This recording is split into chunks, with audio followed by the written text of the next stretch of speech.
अस्सलाम वालेकुम friends, welcome to new video. उम्मीद है आप सब खैरियत से होंगे। जो टॉपिक है हमारी आज की वीडियो का वो है एनिमल फॉर्म, जो कि एक नावल है।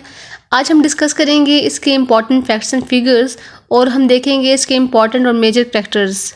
Let's start. Animal Farm. Animal Farm basically एक नोवेला है।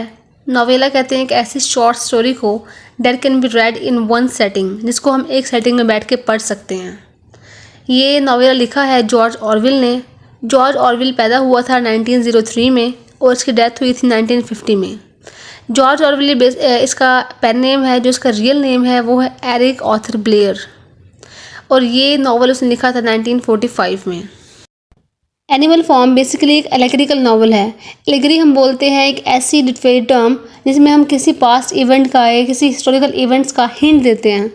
तो ये जो एनिमल फॉर्म है ना, Animal Farm allegorise the Russian revolution of 1917 when the Tsarist autocracy was pushed out and the Bolshevik came into power, and the revolution incremental withdrawal of its supporters under dictator Joseph Stalin। जब ज़ार के खुद मुख्तारी को धकेल दिया गया था और बुल्शेविक इक़्तिदार में आए थे, और इनकलाब ने जो कि रेवोल्यूशन था उसने जोसेफ स्टालिन के मातहत उसके हामियों के साथ बढ़ती हुई धोखाधड़ी की थी। तो एनिमल फॉर्म ऐसा नावल है जो कि हिस्ट्री के इवेंट को एक चीज़ को रिप्रेजेंट कर रहा है, जैसे रशियन रेवोल्यूशन को रिप्रेजेंट कर रहा है। इसमें पहले हमने बात की है बुल्शेविक की। दो कैटेगरीज होती हैं, एक होती है बुल्शेविक और एक होती है मेनशेविक। बुल्शेविक वो लोग होते हैं जो कि चाहते हैं कि वायलेंट चेंज आए, मतलब कि इस लाइफ में, इस ज़िंदगी में वायलेंट चेंज, मतलब कि फ़ौरन चेंज आ जाए।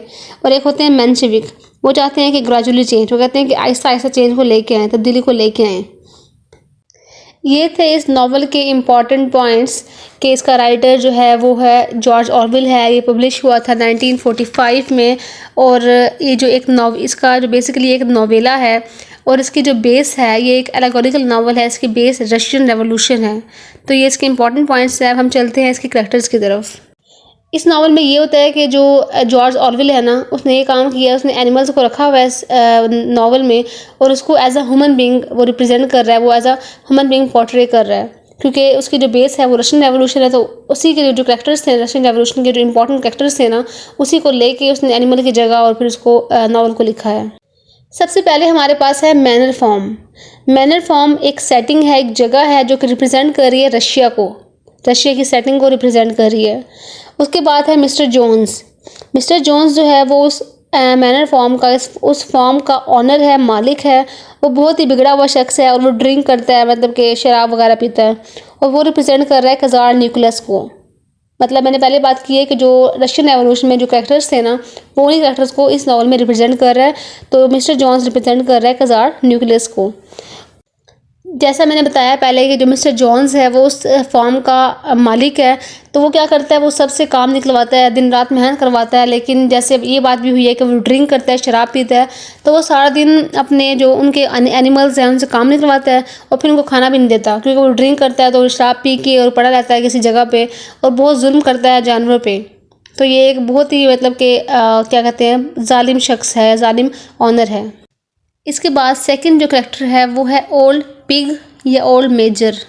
ओल्ड मेजर एक ऐसा एनिमल है जो कि ख्वाब देखता है कि हम एक दिन रेवोल्यूशन को लेके आएंगे, तब्दीली को लेके आएंगे, क्योंकि उनके ऊपर बहुत ज़्यादा जुल्म हो रहे हैं। उस मैनर फॉर्म में वो काम कर रहे हैं, लेकिन उनको फिर भी अपने टाइम पे उनकी ज़रूरतें पूरी नहीं हो रही। तो वो एक दिन ख्वाब देखता है कि एक दिन ऐसा आएगा कि हम उस तब्दीली को लेके आएंगे। तो यहाँ पे जो ओल्ड मेजर है ये रिप्रेजेंट कर रहा है कार्ल मार्क्स को। इसके अलावा 3 पिग्स और हैं। पहला है नेपोलियन। नेपोलियन जो है वो लीडर बनता है बाद में तमाम जानवरों का, और उसको रिप्रेजेंट कर रहा है जोसेफ स्टालिन को। इसके बाद सेकंड जो पिग है वो है स्नोबॉल। स्नोबॉल रिप्रेजेंट कर रहा है न्योन ट्रॉट्स्की को। उसके बाद जो थर्ड पिग है वो है सेक्वेलर, और वो रिप्रेजेंट कर रहा है प्रोपेगेंडिस्ट को।